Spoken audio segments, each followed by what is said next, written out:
Hello everybody and welcome back to TwoSun Tuesday. Now this is another one from Jelly Jerry. This is TS222. I haven't seen this available for a while. I don't know if they've discontinued it or whatnot. Something else I don't know is the name of this thing. I do believe that it does have one, as Jelly Jerry's named pretty much all the rest of his, but I don't have that knowledge for this one in particular. It's a pretty interesting model. It's in G10, quite thick in the handles there. We got that deep carry clip, very deep finger cutouts and everything. And kerchunk, here we go. We got a recurve Tonto with a clip point. Pretty out there kind of design. Now it also does have a fuller sort of thing.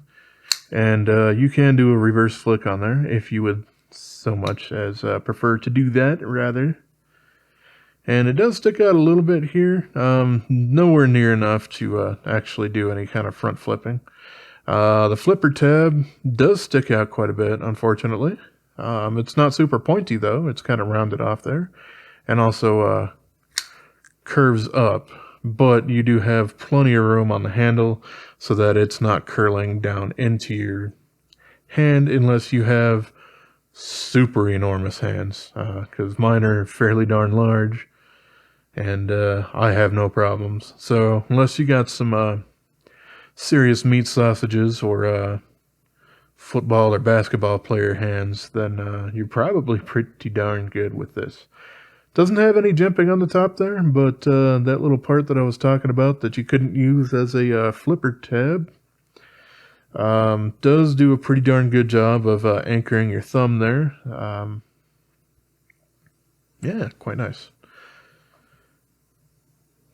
Now I've done the factory, or I've done the aftermarket stonewashing on this, and I gotta say it's probably one of the best outcomes for stonewashing that I've personally gotten.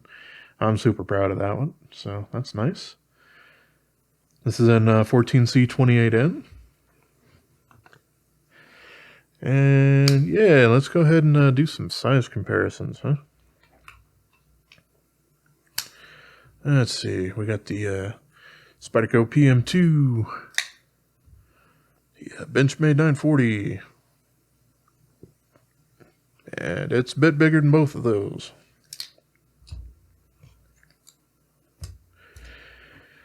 So let's go for some larger ones. We got the Endura. Hey, that's about the same size as what we're dealing with here. And there's also the Ontario Rat 1, which handles a little bit longer, but blade's about the same there. So, not a small knife.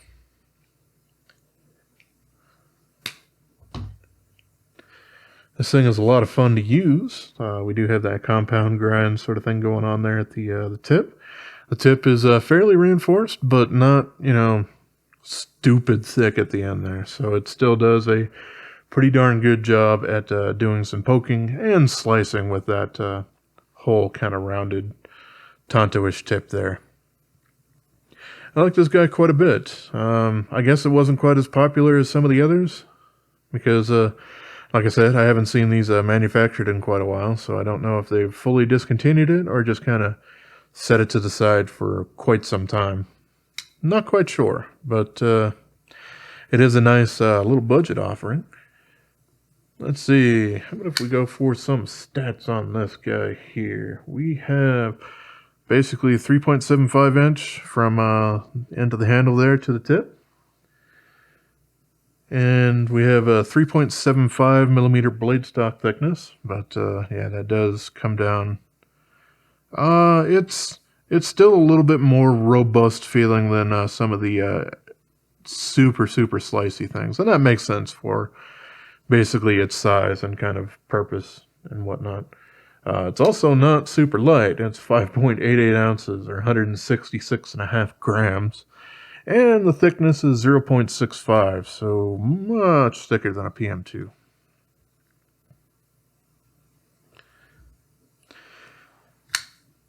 Luckily, you have enough handle length there that you don't have that loop of the deep carry clip that's actually digging into your pinky meat or anything like that, and both the saber and hammer grip sort of things there. So that works out quite well, which is great because really can't see that on all the models that end up using this folded deep carry pocket clip. So what I would like to do, I suppose, is go ahead and take a look on the inside of this guy here. And the pocket clip does need to come off.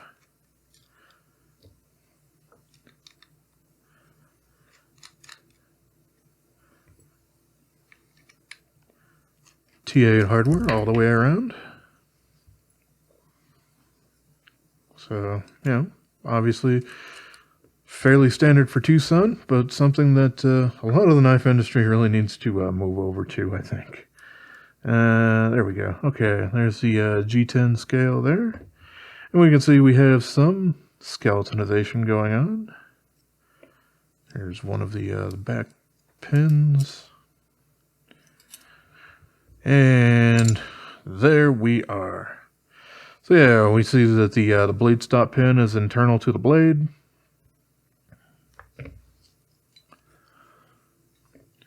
We got the standard ceramic bearings going on there. We have black G10 backspacer held in by both of those Chicago screws. And the blade itself does have a reverse detent ramp going on this one. And nothing burned for where the blade actually locks up.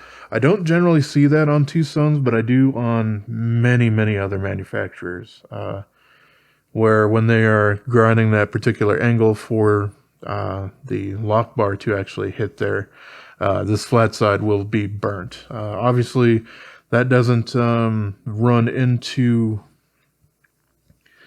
the actual sharpened edge of the blade, so it doesn't really deter so much from how a blade is going to perform, but it's something I generally don't like to see. And yeah, it usually means that they're running their machines a little bit too fast, or they're running them a little bit too long because the belts have worn out or something like that. Either way, I don't generally see that from TwoSun. It does happen from time to time, but it's usually on some more budget friendly knives, something like this. But hey, this one is doing a pretty good job. And yeah, we do have sufficient skeletonization going on there, but still, very heavy knife due to, well, the thicker G10, as well as the, they use some fairly thick steel liners when they do their stuff. Let's grab that small flathead screw there. Well, flat top screw.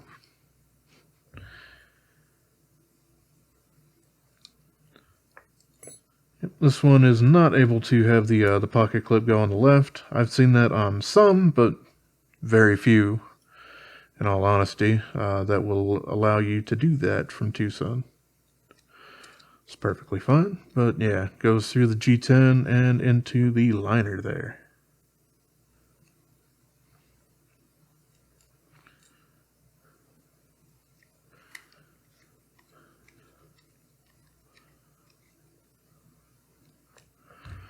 Okay, let's try that again now that that is actually pointing out the correct way there. There we are. Oops, didn't mean to cam out on that, but hey, it happened. All right, yeah, the pivot's just a little bit over tightened, but yeah, this thing is, because of the large blade on it, still nice and drop shutty. You can probably hear a little bit of noise when I'm opening and closing it. And that had to do from me doing the stonewash on this. It was one of the first ones that I did, and at that time I didn't protect the blade detent ramp on it. So that'll either work in over time a little bit, or I could polish it out. Either way, the action on it's still super great, so I don't particularly mind. That's probably about all I really have to say about this thing. It's a fairly interesting design. It's not the only budget version of a knife that he's done for TwoSun. There's also the Dreadnought that we will probably talk about fairly soon. But yeah, super nice and protected blade in there. Nothing gonna get anywhere near your fingers, so that's super great.